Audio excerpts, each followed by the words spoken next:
ममता बनर्जी के बाद इंडी गठबंधन की कई पार्टियां हुई कांग्रेस के खिलाफ। ममता बनर्जी को शरद पवार, सपा और उद्धव गुट का खुला समर्थन। ममता बनर्जी के दाव ने राहुल गांधी के अरमानों पर फेरा पानी। बीजेपी का करारा वार, कहा विपक्ष को राहुल गांधी के नेतृत्व पर भरोसा नहीं। पूरा का पूरा जो इंडी अलायंस है वो सबके सब लोग राहुल गांधी को बालक बुद्धि समझते हैं। ये अजीब विडंबना है कि जो लोग जनता का समर्थन जीतने की बात करते थे आज वो आपस में ही लड़ाई कर रहे हैं। पश्चिम बंगाल के मुख्यमंत्री ममता बनर्जी ने हरियाणा और महाराष्ट्र और इसी के साथ ही उपचुनावों में इंडिया अलायंस के खराब प्रदर्शन को लेकर के नाराजगी जताई है और जिस तरीके से उन्होंने दाव चला है इससे न सिर्फ कांग्रेस पार्टी बल्कि राहुल गांधी की भी टेंशन बढ़ गई है। सीधे तौर पर ममता बनर्जी का यह कहना है कि इंडिया अलायंस को वो नेतृत्व करना चाहती है क्योंकि पिछले चुनावों में इंडिया अलायंस का प्रदर्शन काफी ज्यादा खराब रहा है। अब ऐसे में जहां कांग्रेस के तमाम नेता इसको लेकर के नाराजगी जता रहे हैं तो वहीं बात अगर हम समाजवादी पार्टी की करें, शरद पवार की करें या फिर उद्धव गुट की करें तो उन्होंने सीधे तौर पर ममता बनर्जी को खुला समर्थन दे दिया है।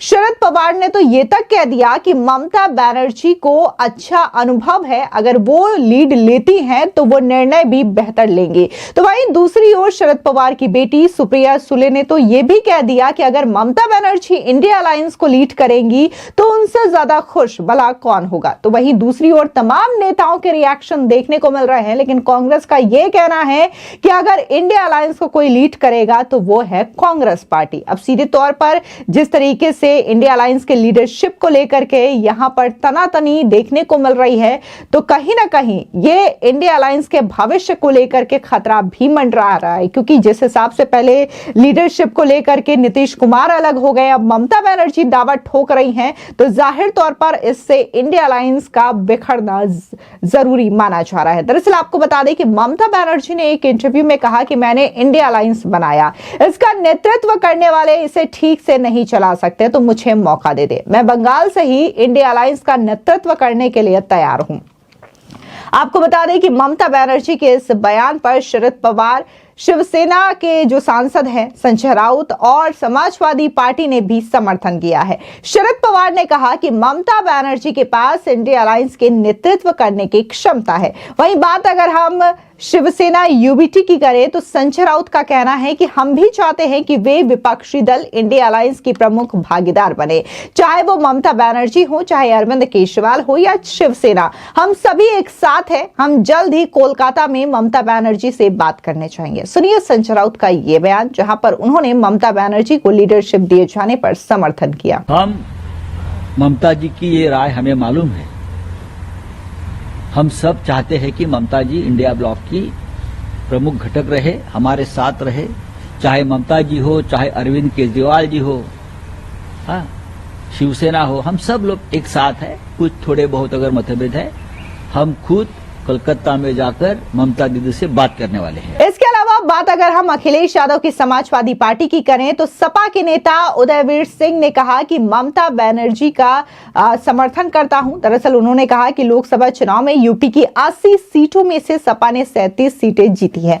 पश्चिम बंगाल में टीएमसी ने 42 सीटों में से 29 सीटें जीती। बीजेपी को इन दोनों राज्यों में 35 सीटों का नुकसान हुआ। सभी दल सहमत हो तो सपा ममता बनर्जी का समर्थन करेगी। सुनिए उदयवीर सिंह का ये बयान। पुराने नेता हैं, लंबा अनुभव है, संघर्ष के रास्ते से उन्होंने राजनीति में स्थान बनाया है और सब तरह से राजनीतिक मुकाबला किया है। वो पूरी तरह सक्षम है और हमारे दल की और उनसे व्यक्तिगत सब तरह के रिश्ते अच्छे हैं। हम लोगों का 100% उनके पक्ष में, उनके समर्थन में, उनकी लीडरशिप में हम लोगों का भरोसा है और ये बाकी इंडिया गठबंधन के सारे लोगों को मिलकर तय करना है क्या होना है। लेकिन वो हमारी नेता हमारे साथ आती हैं तो बहुत अच्छी बात है, हमारे साथ तो है ही। इंडिया गठबंधन को भी अगर फॉर्मली ज्वाइन करती हैं या लीड करने की कोई फैसला, कोई बातचीत सारे इंडिया गठबंधन के घटक लोगों में होती है तो हमारा तो सहयोग ही रहेगा। हमको ममता जी से क्या समस्या हो सकती है। इसके अलावा बात अगर हम आरजेडी नेता तेजस्वी यादव की करें तो उन्होंने कहा है कि सभी दल आपस में निर्णय लेंगे। हमने अभी के नाम के बारे में विचार नहीं किया, लेकिन यह निर्णय तभी हो सकता है जब लोग एक साथ बैठेंगे। इंडिया अलायंस के किसी भी वरिष्ठ नेता ने यह भूमिका निभाई तो हमें कोई आपत्ति नहीं। यानी कि तेजस्वी यादव का भी यही कहना है कि अगर ममता बनर्जी जैसी कोई वरिष्ठ नेता इस भूमिका को निभाती हैं तो उन्हें भी आपत्ति नहीं। सुनिए तेजस्वी यादव का ये बयान। अब देखिए, ये तो सब लोगों को मिलजुल के फैसला लेना है और जो सबकी राय बनेगी उसमें हम लोगों को किसी के नाम पे कोई अभी विचार नहीं किया है, लेकिन जब ये निर्णय होगा सब लोग बैठेंगे तभी हो सकता है। देखिए, इस पे तो सब लोगों को बैठ करके जो है बात करनी चाहिए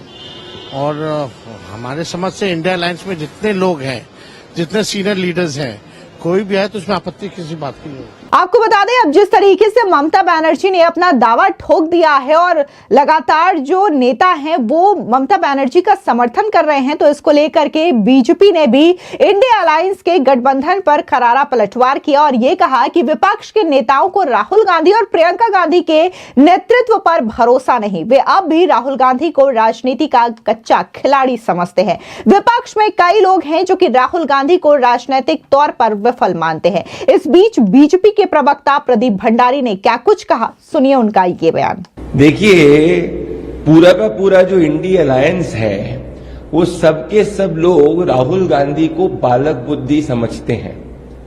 ये अजीब विडंबना है कि जो लोग जनता का समर्थन जीतने की बात करते थे आज वो आपस में ही लड़ाई कर रहे हैं। समाजवादी पार्टी महाविनाश अघाड़ी को महाराष्ट्र में छोड़ती है, उत्तर प्रदेश में सपा और कांग्रेस लड़ती है, टीएमसी कांग्रेस का अपमान करती है, कांग्रेस टीएमसी का अपमान करती है।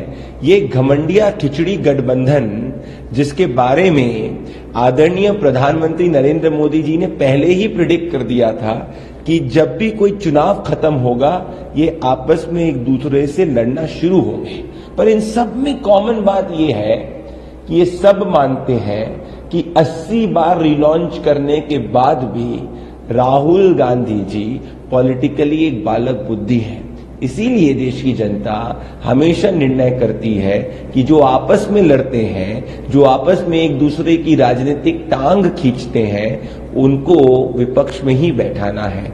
14 में भी बैठाया, 19 में भी बैठाया देश की जनता ने, 24 में भी बैठाया और आने वाले समय में 29 में भी इस देश की जनता इन सब को घमंडिया इंडिया अलायंस को सिर्फ और सिर्फ विपक्ष में बैठाएगी। इसके अलावा बीजेपी नेता और गोरखपुर से बीजेपी के सांसद रवि किशन का बयान भी सामने आया। उन्होंने कहा कि जिस हिसाब से इंडिया अलायंस में पद के लिए आपस में लड़ाई देखने को मिल रही है तो इससे इनका भविष्य पूरी तरीके से अंधकार में नजर आ रहा है। सुनिए रवि किशन का ये बयान। ममता जी को अगर उनको ऐसा लगता है तो बन जाना चाहिए।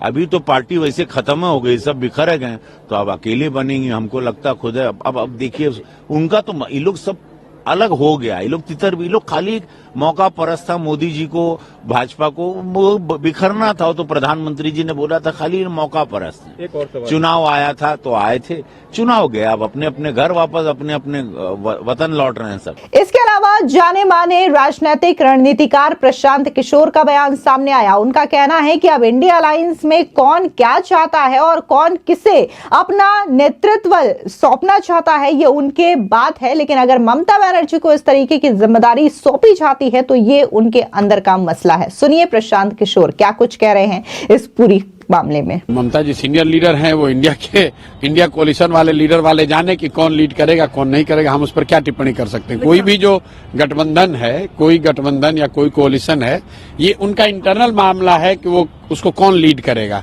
जहां तक हम लोग जानते हैं कि इंडिया अलायंस को कोई सच कोई एक व्यक्ति या दल तो कोई लीड कर नहीं रहा था। अभी जब पिछले 1.5-2 बरस से जब से इंडिया अलायंस बना है उसमें कोई एक व्यक्ति को नियुक्त नहीं किया गया है कि कोई संयोजक के तौर पे। आप लोग तो देखा नीतीश कुमार उस गठबंधन में थे, संयोजक बनने गए थे, लोगों ने इनको बनाया नहीं तो बेचारे रूठ के फिर वापस चले आए। तो इंडिया गठबंधन का कोई संयोजक अभी तो है नहीं। बाई डिफॉल्ट कांग्रेस चूंकि सबसे बड़ी पार्टी है तो कांग्रेस के नेतागण उसको चलाते हुए दिखते हैं।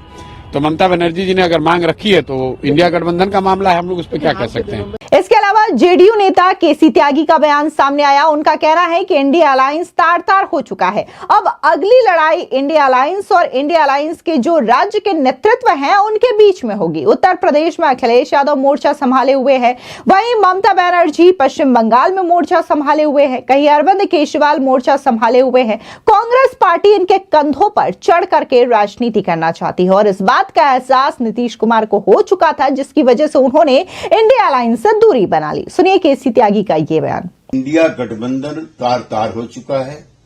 नीतीश कुमार जी और जनता दल को समय रहते इसका एहसास हो गया था, इसलिए हम इंडिया गठबंधन से बाहर आए। अब अगली लड़ाई इंडिया गठबंधन और इंडिया गठबंधन के जो राज्य के नेतृत्व हैं उनके बीच में हो। उत्तर प्रदेश में मोर्चा संभाले हुए हैं श्री अखिलेश यादव, कहीं मोर्चा संभाले हुए ममता बनर्जी, कहीं मोर्चा संभाले हुए केजरीवाल। कांग्रेस पार्टी इनके कंधों पर चढ़ करके राजनीति करना चाहती है और इनको स्पेस भी नहीं देना चाहती। इसके अलावा शरद पवार की बेटी और सांसद सुप्रिया सुले ने भी ममता बनर्जी का समर्थन करते हुए कहा कि पश्चिम बंगाल के मुख्यमंत्री ममता बनर्जी इंडिया अलायंस का अभिन्न अंग है। एक जीवंत लोकतंत्र में विपक्ष की बड़ी भूमिका और जिम्मेदारी होती है, इसलिए अगर वो विपक्षी गठबंधन के भीतर अधिक जिम्मेदारी लेना चाहती है तो उन्हें खुशी होगी। सुनिए सुप्रिया सुले का ये बयान। No, Mamta Didi is an absolute integral part of the India Alliance. She's one of the tall leaders of India. And in a vibrant democracy, there's a very big role and responsibility for the opposition. So clearly, if she wishes to take more responsibility, we'd be overjoyed. दरअसल आपको बता दें कि जहां ममता बनर्जी ने यह दावा किया है और ये इच्छा जताई है कि वो इंडिया अलायंस की जिम्मेदारी संभालना चाहती है, क्योंकि पिछले चुनावों में खराब प्रदर्शन देखने को मिला है इंडिया अलायंस का और इसी वजह से उनका ये बयान सामने आया। तो आपको याद दिला दें कि इससे पहले जो टीएमसी के सांसद हैं कीर्ति आजाद, उन्होंने बकायदा ये मांग रखी थी। उन्होंने तो ये तक कह दिया था कि राहुल गांधी की जगह ममता बनर्जी को नेता प्रतिपक्ष बनाया जाना चाहिए। सुनिए कीर्ति आजाद का ये बयान।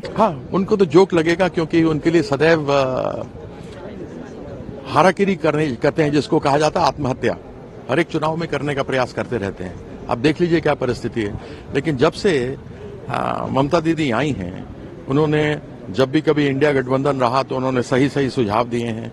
वह सबसे सीनियर मोस्ट हैं, वह एकमात्र ऐसी नेता है जिन्होंने मोदी जी को बार बार मुंह की खिलाई है, चाहे बाई इलेक्शन हो या इलेक्शन रहा हो, लोकसभा का रहा हो या विधानसभा का रहा हो, उसमें खिलाया है। तो उनसे सक्षम नेता और कौन हो सकता है। आपको बता दें कि भले ही इंडिया अलायंस के तहत कांग्रेस पार्टी और टीएमसी एक साथ नजर आती हो, लेकिन हर मुद्दे पर राय जो है ममता बनर्जी की पार्टी और कांग्रेस अलग अलग देखने को मिलती है। फिर चाहे वो चुनावों का मसला हो या फिर संसद में जिस तरीके से हो हंगामा हो रहा है, इससे भी कांग्रेस से पूरी तरीके से टीएमसी और समाजवादी पार्टी ने किनारा कर लिया और अब बात जो है वो इंडिया अलायंस के नेतृत्व को लेकर के सामने आई है और सीधे तौर पर देखने को मिल रहा है कि कांग्रेस के लीडरशिप से विपक्षी दलों में कोई भी खुश नहीं है। फिलहाल इस पूरी खबर को लेकर के आपकी क्या राय है, कमेंट सेक्शन में जरूर बताएं। धन्यवाद।